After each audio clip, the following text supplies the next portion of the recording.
Hello दोस्तों, Excel के series में एक बार फिर से आपका स्वागत है। और कुछ लेक्चर के माध्यम से मैं इफ़ कंडीशन का अगला पार्ट आपको मैं बताने वाला हूं, जिसके लिए बहुत सारे लोगों ने बोला था कि सर आप एक लेक्चर और लें। तो वो आज का सवाल मैं कुछ ऐसा लूँगा, सिंपल सवाल मैं लेके चलना चाह रहा हूँ जिससे आप लोगों को प्रॉब्लम ना आए। सवाल कुछ इस प्रकार से मैं यहाँ प्रश्न लिखता हूँ, देख लीजिएगा। यदि कंपनी में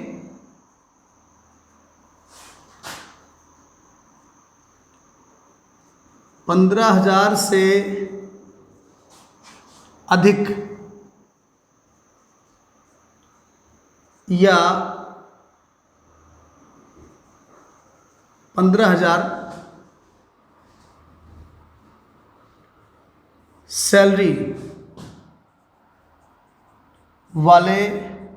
वाले एम्प्लॉय हों तो फेस्टिवल बोनस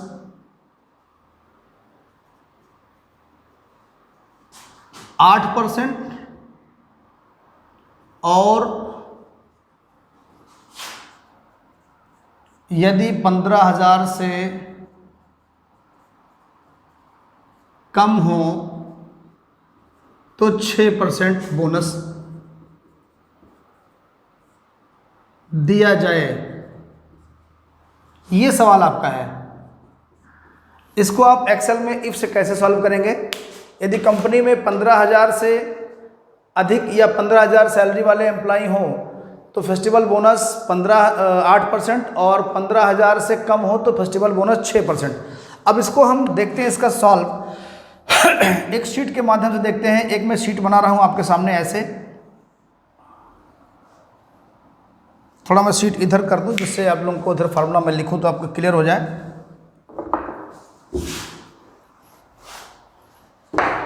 मैं शीट यहाँ बना रहा हूँ।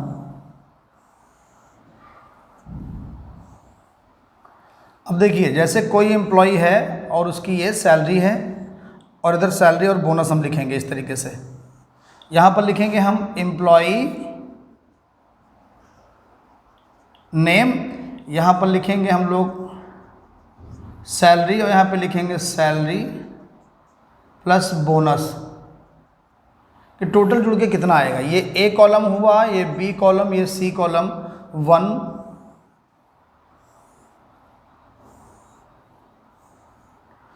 2 3 4 5 6।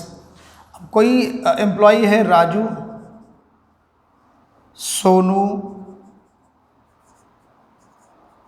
पिंटू, राहुल, रामू, इस तरीके से। अब सैलरी किसी की 12,000 है, किसी की 18,000 है, किसी की 16,000 है, किसी की 13,000 है, किसी की 19,000 है। अब कंडीशन आपका है कि 15,000 से अधिक या 15,000 वाले एम्प्लॉय हों, मतलब 15,000 को भी लेना है, छोड़ना नहीं है। अगर हम केवल अधिक और कम लेंगे तो 15,000 छूट जाएगा। 15,000 से ऊपर का मतलब हो गया, अगर मैं केवल 15,000 से ऊपर लूँगा, से ऊपर, तो ये 15,000 ₹1 से काउंट करेगा। और अगर 15,000 से कम लूँगा तो ये 14,999 रुपये तक लेगा।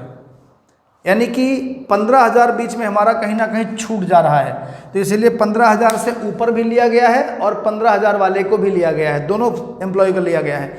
अब इस केस में हम क्या करेंगे, सैलरी को कैसे कैलकुलेशन करेंगे? देखिए, हमको इस वाले फार्मूला में सेल लिखना है। यहाँ पे इस वाले सेल में फार्मूला डालना है। हमको फार्मूला उसी में डालना होता है जिस सेल में हमको आंसर चाहिए होता है। तो आंसर हमें यहाँ पे चाहिए, यानी कि C2 में चाहिए। तो हम C2 में क्या लिखेंगे? C2 में हम क्या लिखेंगे? C2 में लिखेंगे कि इफ, अब सैलरी देखिए हमारा कैसा, हम इसको पहले स्यूडो कोड में लिखते हैं। स्यूडो कोड मतलब होता है कि अपने भाषा को कंप्यूटर कोड के साथ मिक्स करके लिखें, जिससे आपका कॉन्सेप्ट क्लियर हो जाए और बाद में उसको प्योर कंप्यूटर के लैंग्वेज में कर दें। जैसे हम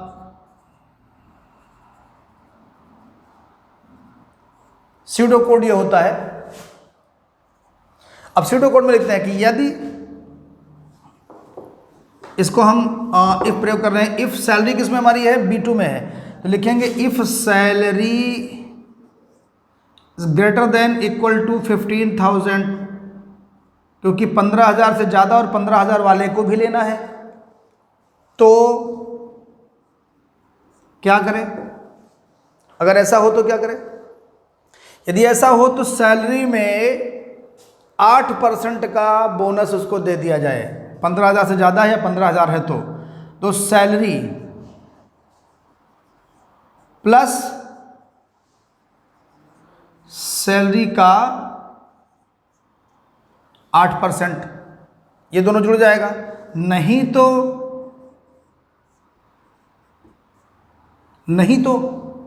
क्या कर रहा है? नहीं तो सैलरी प्लस सैलरी का 6%। ये हमारा हो गया स्यूडो कोड।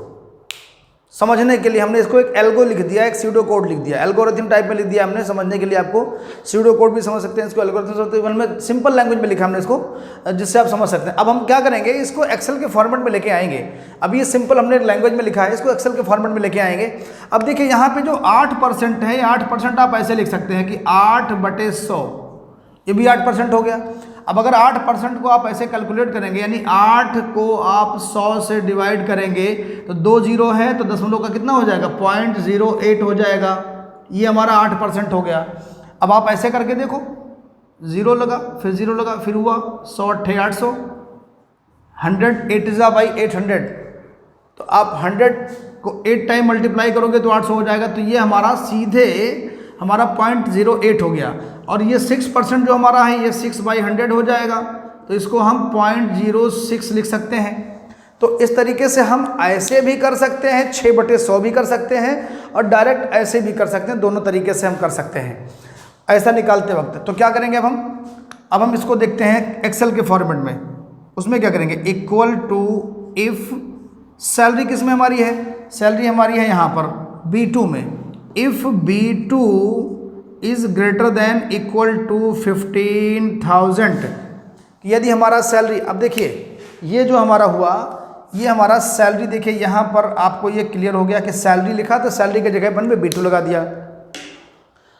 अब तो के जगह पे मैंने बताया था आपको पिछले वीडियो में, इस वाले एग्जाम्पल का वीडियो का लिंक आपको डिस्क्रिप्शन में मिल जाएगा। इसका मैंने कंप्यूटर स्क्रीन पे भी आपको बताया है, कंप्यूटर स्क्रीन पे कैसे इसका हम एग्जाम्पल लेकर के करते हैं, फार्मूला कैसे लिखते हैं, उसका वीडियो आपको आई बटन में या फिर नीचे आपको डिस्क्रिप्शन में मिल जाएगा। दोनों जगह में कहीं भी आप ले सकते हैं। तो इसका कंप्यूटर का एग्जाम्पल आप वहाँ से देख लीजिएगा, लेक्चर यहाँ से आप देख लीजिए। तो क्या होगा? तो कॉमा का मतलब तो होता है, यानी मैंने आपको बताया था कि ये कॉमा का मतलब हो गया तो ये चीज़। तो सैलरी, यानी कि सैलरी हमारी कितनी है? B2 है।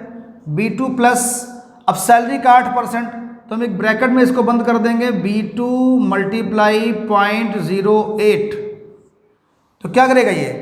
अब हम इसके जगह पर हम 8/100 भी लिख सकते थे, इस तरीके से भी कर सकते थे।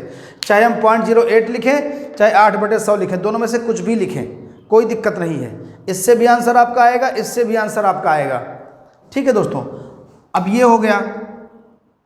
नहीं तो कॉमा लगाया, नहीं तो कि अगर ऐसा मिलता है जहाँ पर वहाँ पर, तो ये वाला चीज़ हो जाए, मतलब ये चीज़ जहाँ पे मिलेगा वहाँ पर ये चीज़ होगा, और जहाँ पर ये चीज़ नहीं मिलेगा, यानी कंडीशन जहाँ फॉल्स हो जाएगी, वहाँ पर क्या होगा?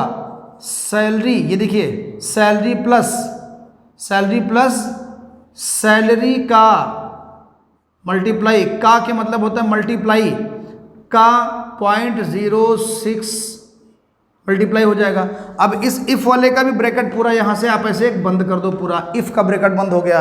तो क्या हुआ कि अगर कंडीशन हमारी ये चीज़ सेटिस्फाई कर रही है, ये चीज़ ट्रू हो रही है, तो ये चीज़ आएगा। अगर ये चीज़ हमारी फॉल्स हो रही है तो हमारा ये चीज़ आएगा।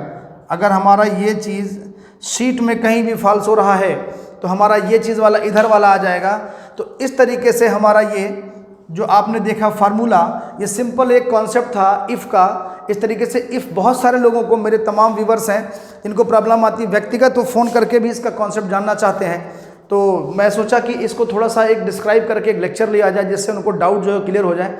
ये आप देख सकते हैं, इस तरीके से जब आप बनाना सीख जाएंगे कि आप जब ऐसे लिखना सीख जाएंगे कि यदि सैलरी 15,000 हो या उससे अधिक हो तो सैलरी प्लस सैलरी का 8%, नहीं तो सैलरी प्लस सैलरी का 6%। अब आप सैलरी के जगह पे जो इसका सेल एड्रेस होता है, जैसे बी आपका सेल एड्रेस और 2 इधर जाएगा तो बन जाएगा B2। सैलरी की जगह पे जब आप B2 लिखेंगे तो B2 आपका सैलरी की जगह पुट होगा तो आपका पूरा फार्मूला रेडी हो जाएगा। अब देखिए ये वाला चीज़ यहाँ पर पुट हो गया, और नहीं तो ये था तो ये यहाँ इस कॉमा से आपका हो गया, और ये वाला आपका कॉन्सेप्ट यहाँ पर आ गया। तो इस तरीके से देखिए मैंने इसमें ऐसा कुछ नहीं लिखा जिसमें आपको डाउट हो सके, सब कुछ आपके स्टेटमेंट को ही फॉलो कर रहा है। ये देखिए ये वाला स्टेटमेंट यहाँ फॉलो हो गया, ये वाला स्टेटमेंट यहाँ फॉलो हो गया, ये वाला नहीं तो यहाँ पे कॉमा, पहला कॉमा तो होता है, दूसरा कॉमा नहीं तो होता है, पहला कॉमा तो होता है और दूसरा कॉमा नहीं तो होता है, और फिर ये हमारा स्टेटमेंट यहाँ पे फॉलो हो गया। और इस तरीके से अब देख सकते हैं आप कि आपका बिल्कुल सिंपल तरीके से आपका ये क्वेश्चन सॉल्व हो गया। और इसका आप ऑन स्क्रीन एग्जाम्पल, कंप्यूटर का एग्जाम्पल आप डिस्क्रिप्शन में जा करके देख लेंगे, जिससे आपको और चीज़ें क्लियर हो जाएंगी कि जो मैंने बताया है वो आपके कंप्यूटर में कैसे काम करता है, हम कैसे शीट बनाएंगे, कैसे फार्मूला लिखेंगे। तो दोस्तों मैं समझता हूँ कि आज का ये छोटा सा एग्जाम्पल आपके लिए बहुत ही कारगर साबित होगा, और आगे आने वाले वीडियोज़ में मैं कोशिश करूँगा कि इफ़ का भी और सेशन में चलाऊँ, जिससे इफ़ के मामले में आपको बिल्कुल डाउट ना रह जाए, एकदम से सब चीज़ें क्लियर हो जाएँ। तो अब इसको आप देखिएगा और चैनल को सपोर्ट कीजिएगा। तब तक के लिए थैंक यू, गुड बाय।